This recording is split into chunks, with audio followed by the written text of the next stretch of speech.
Hello tout le monde, j'espère que vous allez toutes très bien. Je suis super contente de vous retrouver aujourd'hui avec une nouvelle vidéo. Ça sera une vidéo sur mes produits terminés parce que ça fait super longtemps que je vous ai pas fait cette vidéo. Et du coup j'ai l'impression que tous les jours je mets un nouveau produit dans mon sac. Et là j'ai mes produits ne rentrent même plus dans le sac. J'allais dire j'ai un sac qui déborde, mais non, les produits ne rentrent même plus dedans. Ça déborde de partout, ça traîne, c'est juste pas possible. Donc du coup je vais vous faire cette petite vidéo là aujourd'hui. Je pense même que je vais pas tout vous montrer aujourd'hui parce que ça va durer trop longtemps. Si vous avez besoin de plus d'avis sur un produit en particulier, si vous avez besoin de plus de précision ou quoi que ce soit, n'hésitez pas à me laisser un commentaire ou un message parce qu'évidemment j'y réponds. Donc pour commencer, déjà j'ai terminé le Flake Away de chez Soap & Glory. Donc c'est un gommage en fait que j'avais acheté quand j'étais à Londres. Donc celui-là c'est le petit format. Ça sent juste une odeur qui sent super bon, ça sent les produits Soap & Glory. J'ai vraiment tout terminé, je sais pas si vous pourrez voir, mais il y a des mini grains en fait à l'intérieur, c'est vraiment des petits grains.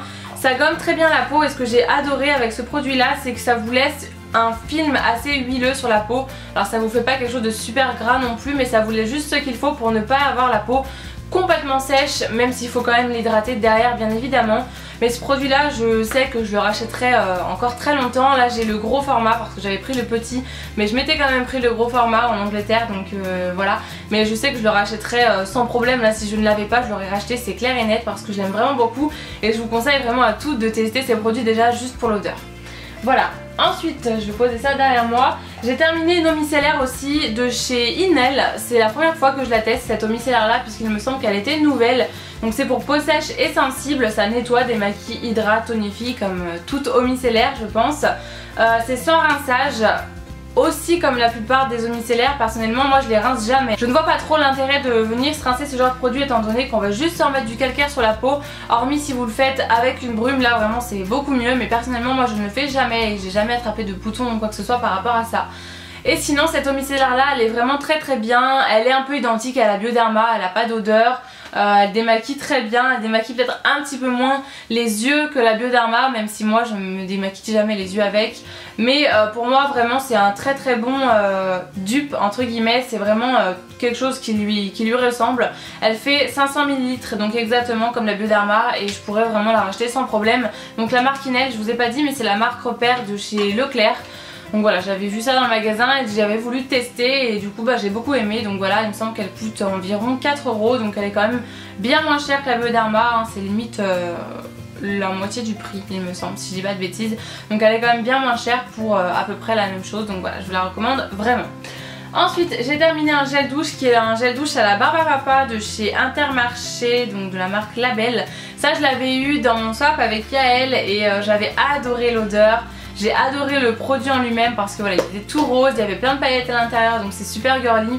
Par contre j'ai l'impression qu'il m'a un petit peu desséché la peau, je sais pas si vous l'avez testé, ce que vous en pensez. Mais c'est vrai que quand je sortais de la douche ça me grattait les bras, moi j'ai des plaques de sécheresse sur les bras et ça m'a beaucoup gratté à ce niveau là. Donc je sais pas si c'est ça, mais depuis que je réutilise mes gels douche habituels ça ne me le fait plus. Donc je suis pas sûre de racheter, même si c'est vrai que j'adore l'odeur, ça sent super bon et c'est très marrant, c'est assez fun, donc voilà. Peut-être que je rachèterai un jour, mais pas pour le moment. Ensuite j'ai terminé 3 mascaras. Donc pour commencer, un mascara de chez Essence, c'est le Get Big Lashes qui se présente comme ça. Donc il est violet avec l'écriture rose. Ce mascara là au niveau de l'effet j'ai quand même plutôt bien aimé. En plus il me semble qu'il coûtait que 3,90 €, donc vraiment pour le prix il était vraiment pas mal. Par contre ce que j'ai pas compris c'est que, je sais pas si vous pourrez voir mais il est complètement dégoûtant autour. Puisque quand je l'ouvrais en fait il n'y avait pas l'essoreuse en fait, enfin je ne pouvais pas essorer ma brosse et enlever le surplus de matière qu'il y avait dessus puisqu'il n'y en avait pas tout simplement. Donc je sais pas si c'est un défaut du mien de mascara ou si c'est tous les mascaras Get Big Lashes qui sont comme ça. Si vous l'avez déjà testé n'hésitez pas à me le dire, mais c'est vrai que j'étais assez étonnée puisque du coup j'étais obligée d'essuyer ma brosse à chaque fois sur un mouchoir ou d'en mettre un peu partout, mais j'usais beaucoup de matière, enfin du coup je gaspillais beaucoup de matière. Donc voilà, je pense pas que je rachèterais parce que c'était pas pratique du tout, hormis si tous les mascaras n'étaient pas comme ça. Peut-être qu'un jour je rachèterais, pourquoi pas, mais bon c'est loin d'être mon mascara préféré. J'ai aussi terminé le méga volume Miss Manga de chez L'Oréal qui se présente comme ça. Celui-là c'est un super mascara, j'ai vraiment beaucoup aimé l'effet qu'il avait. Il fait vraiment de très longs cils. Après j'ai quand même des cils qui sont déjà assez longs à la base, mais j'ai pas du tout de volume. Donc c'est vraiment ce que j'ai besoin, ce dont j'ai besoin plutôt. Et ce mascara là était pas mal, mais c'est pas encore tout à fait ce que j'aime. Mais c'est vrai que celui-là je pourrais très bien le racheter, y a pas de problème. Mais c'est vrai que je suis assez compliquée en termes de mascara. Et j'ai terminé le Avril, un mascara de chez Avril, il a pas de nom, c'est le mascara tout simplement. J'ai pas du tout aimé, il apporte ni du volume, ni de la courbure, ni de la longueur ou quoi que ce soit. Donc ce mascara là c'est sûr que je la rachèterai pas parce que j'ai dû l'utiliser même 3 fois et d'ailleurs il a séché super vite, donc j'étais super déçue. Les autres en revanche ils ont quand même pas séché super vite, lui je sais que je l'utilisais super longtemps. Donc voilà pour ces 3 mascaras là. J'ai terminé un masque aussi de chez Sephora, donc c'est les masques en tissu qui se présentaient comme ça. Le mien pour ma part c'était le ultra hydratant, donc qui était censé donner de l'éclat au visage et j'ai pas forcément été super conquise. Déjà quand je l'ai enlevé, alors c'est marqué sur le produit qu'il faut pas la rincer et quand je l'ai enlevé je l'ai laissé vraiment bien poser, limite 5-10 minutes de plus que ce qu'il nous avait dit.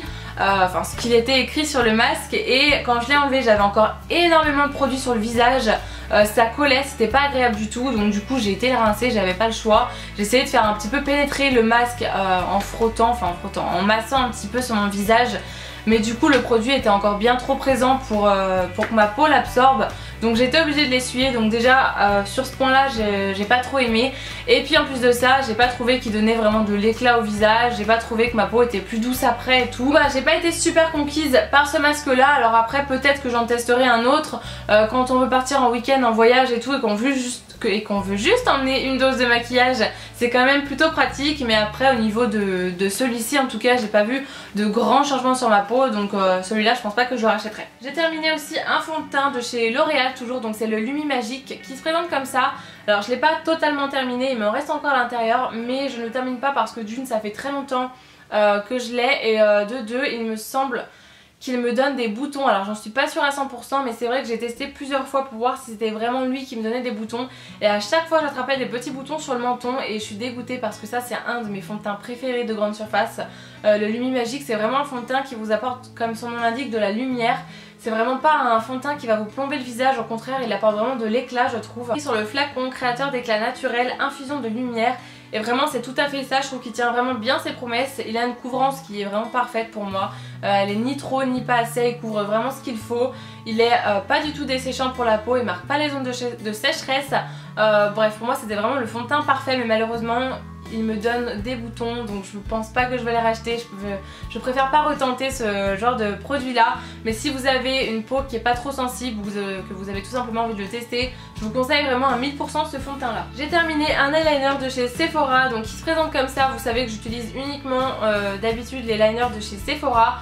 Celui-là c'est le longue tenue, il en existe 2 versions chez Sephora, mais je préfère définitivement le précision, donc l'autre version. Celui-là il a une pointe beaucoup trop rigide et il fait des traits beaucoup trop épais, j'aime pas du tout, je trouve qu'il est pas pratique du tout. Par contre il était quand même bien noir et il tenait super bien, mais voilà, je préfère largement la version précision, donc celui-ci je sais que je ne la rachèterai définitivement plus puisque j'ai adopté l'autre à 100%, donc celui-là je le rachèterai. Un démaquillant de chez Carrefour, donc la marque Les Cosmétiques Design Paris. Donc c'est ce démaquillant là pour yeux extra doux, pour les yeux sensibles. Alors celui-là je voulais l'acheter à la base en version biphasée, il me semble qu'il existait en version biphasée. Et quand j'étais à la Carrefour, donc j'ai voulu aller le chercher, du coup j'ai trouvé uniquement celui-là qui n'était pas biphasé du tout. Du coup je trouve qu'il démaquille pas assez bien du tout, il démaquille pas le waterproof et il faut vraiment frotter pour que le maquillage parte. Pour enlever le mascara c'est un peu une galère je trouve, donc du coup je rachèterai pas c'est sûr. Puisque vous savez que j'adore mon démaquillant habituel de chez Leclerc, donc celui-là je ne rachèterai pas. Par contre si je le trouve en version biphasée, dites-moi d'ailleurs s'il existe, si vous êtes au courant, là peut-être que je tenterai le coup, mais celui-là c'est terminé. Ensuite quand on parle de démaquillant, j'en ai terminé 3 de la marque Inel, donc de la marque Repère de chez Leclerc. Vous le savez c'est vraiment mon démaquillant préféré, c'est celui que je rachète à chaque fois, il coûte 1 euro et quelques et puis il marche très bien. Il démaquille toutes sortes de maquillages, vraiment les maquillages les plus waterproof, les plus résistants, il les démaquille. C'est pour les yeux sensibles, donc si vous êtes porteuse de lentilles, si vous avez les yeux vraiment très sensibles, il n'assèche pas du tout les yeux, il fait vraiment, il ne pique pas, ça c'est super important, il ne pique vraiment pas les yeux. Quand on le mélange, il se mélange vraiment très bien, et même à la fin quand il reste très peu, il reste vraiment les deux mélanges, donc ça c'est top. Voilà, je vous le recommande vraiment à 100%. Si vous faites vos courses à Leclerc ou que vous allez de temps en temps à Leclerc, passez au rayon démaquillant et au moins testez-le et vous m'en direz des nouvelles. Mais voilà, je crois que je le rachèterai indéfiniment, donc bien sûr pour l'instant je le rachète. Ensuite j'ai terminé 2 petits pousse-pousse, enfin j'appelle ça des pousse-pousse mais c'est des savons liquides pour les mains de chez Yves Rocher. Donc celui-là c'est au cacao et à l'orange et celui-ci c'est aux fruits noirs. Donc ça fait partie des collections de Noël de cette année et de l'année dernière, mais je l'ai eu quand même cette année. J'adore les odeurs des collections de Noël de chez Yves Rocher, c'est vraiment des odeurs que j'apprécie beaucoup, ça sent Noël justement, ça sent vraiment ce genre d'odeur là. Après c'est pas le genre de produit que je rachète indéfiniment ou quoi que ce soit parce que je trouve que c'est un petit peu cher pour ce que c'est. J'en trouve des très bien pour moins cher, donc je rachèterai pas, mais c'est vrai que c'est assez fun d'utiliser ça pendant les périodes de fête, donc j'aime beaucoup les collections de Noël de chez Yves Rocher. Ensuite, toujours chez Yves Rocher, j'ai terminé un gel douche, donc c'est celui au cacao et à la pistache qui se présente comme ça. Ça c'est la collection de l'année dernière par contre. J'étais assez déçue de ne pas le retrouver cette année parce que je l'aurais bien acheté, mais là du coup je vais pas vous en parler pendant 1000 ans parce que je ne peux pas le racheter malgré le fait que je l'ai beaucoup aimé, ça sentait super bon je trouve. Mon copain lui l'a un petit peu moins apprécié, mais moi j'ai vraiment adoré, donc je l'aurais racheté s'il y était, mais là il n'existe plus. Ensuite j'ai terminé deux gels douche de chez Cadum, donc c'est ces deux là. Celui-là je vous en parle pas pendant 1000 ans parce que je vous en ai déjà parlé justement 1 milliard de fois sur ma chaîne. C'est mon gel douche préféré je crois de tous les temps. Il est très doux pour la peau, c'est pour les peaux sensibles, sèches, délicates, tout ce que vous voulez. Il sent le propre, ça sent super bon et j'aime beaucoup, c'est mon gel douche préféré donc je rachète. Et j'ai terminé celui-ci, donc pareil c'est toujours de chez Cadum, sauf que celui-ci c'est une crème de douche alors que l'autre c'est un gel douche. Ça sent super bon, c'est un peu le même genre d'odeur, ça sent le propre, ça reste sur les vêtements donc ça j'adore. Et c'est toujours pour les peaux super sensibles. J'adore ce genre de gel douche là, d'ailleurs je vous recommande vivement si vous avez la peau hyper sèche d'utiliser les gels douche de chez Cadum parce que ce sont de super gels douche et en plus ils vous durent très longtemps. Moi je sais que j'en utilise deux à chaque fois en même temps, comme ça j'alterne un petit peu pour au niveau odeur pour pas m'en lasser, mais je m'en suis encore jamais lassée pour l'instant et je rachète sans problème. Un masque de chez Garnier ultra doux à l'huile de Moneuil et de Neroli. Donc ce masque là ça fait un moment que j'ai terminé. Ça sent juste super bon, le Moneuil, j'adore l'odeur, c'est vraiment super agréable. Ça sent vraiment l'été, les cocotiers, le Moneuil et tout ce que vous voulez, donc j'adore. C'est pour cheveux exposés au soleil, à la mer et à la piscine. C'est sans silicone, sans parabènes. Après peut-être qu'il y a des dérivés à l'intérieur, je ne sais pas, je m'y connais pas non plus hyper bien en termes de composition, mais c'est vrai que moi vu que c'était marqué sans silicone, sans parabènes, j'ai acheté ça. Après peut-être que c'est que commercial et qu'il y a des dérivés à l'intérieur. Pour celles qui s'y connaissent peut-être n'hésitez pas à me le dire, mais en tout cas j'ai adoré quand même l'utiliser. Après il en faut quand même pas mal je vous avoue parce que c'est pas un masque qui est très concentré en produit, il faut en mettre pas mal et maintenant vu quand même que j'ai les cheveux assez longs, je trouve que c'est pas économique du tout parce que j'en mets beaucoup et du coup je le termine assez rapidement. Donc je préfère payer un petit peu plus cher et avoir des masques quand même très concentrés où il en faut très peu que payer un peu moins cher et en mettre la moitié du pot à chaque lavage. Mais en tout cas si vous avez les cheveux courts, que vous faites pas non plus super attention à la composition, je vous recommande 1000 fois ce masque là rien que pour l'odeur, mais moi pour l'instant je rachète pas. J'ai oublié de vous montrer un autre gel douche aussi de chez Cadum que j'ai terminé également, donc c'est celui-ci. Celui-là il a l'huile d'amande douce bio et au miel de fleurs bio. Celui-là je pense qu'il fait partie de ceux que j'aime le moins. Au début j'aimais bien mais l'odeur en fait de miel est trop présente pour moi qui n'aime pas du tout ça à la base. Après ça sent quand même une odeur entre guillemets assez neutre, hein. Ça sent l'odeur des autres gel douche Cadum mélangée à l'odeur du miel et du coup moi cette odeur de miel au début j'aimais bien mais du coup je m'en suis assez lassée. Elle est trop présente pour moi, mais après ça reste un gel douche Cadum qui est super et que je vous recommande si vous aimez les odeurs de miel évidemment. J'ai terminé un gel antibactérien de chez Bath & Body Works, donc celui-là c'est Coconut Cabana. Ça sent super bon la noix de coco, ça sent vraiment très fort. D'ailleurs quand je la mettais au boulot, au bureau, ça embaumait le bureau et tous ceux qui rentraient à l'intérieur pensaient que j'avais mis du parfum. Donc c'est vraiment que ça sent très fort. Mais moi j'adore vraiment ce produit là et j'en ai toute une collection de ces produits parce que je les adore. J'en ai de partout avec moi, dans mes sacs, dans mon sac pour aller au boulot, dans ma chambre, sur ma coiffeuse, j'en ai vraiment de partout. Voilà, je pense que je vais m'arrêter là parce que la vidéo je pense est déjà assez longue et quand c'est trop long ce genre de vidéo moi je trouve ça un petit peu barbant. Si vous avez des questions comme je vous ai dit sur les produits n'hésitez pas à me les poser. Si vous avez des avis aussi différents des miens ou en commun avec moi n'hésitez pas à me le dire et en attendant je vous fais plein de gros bisous et je vous dis à très bientôt. Mouah.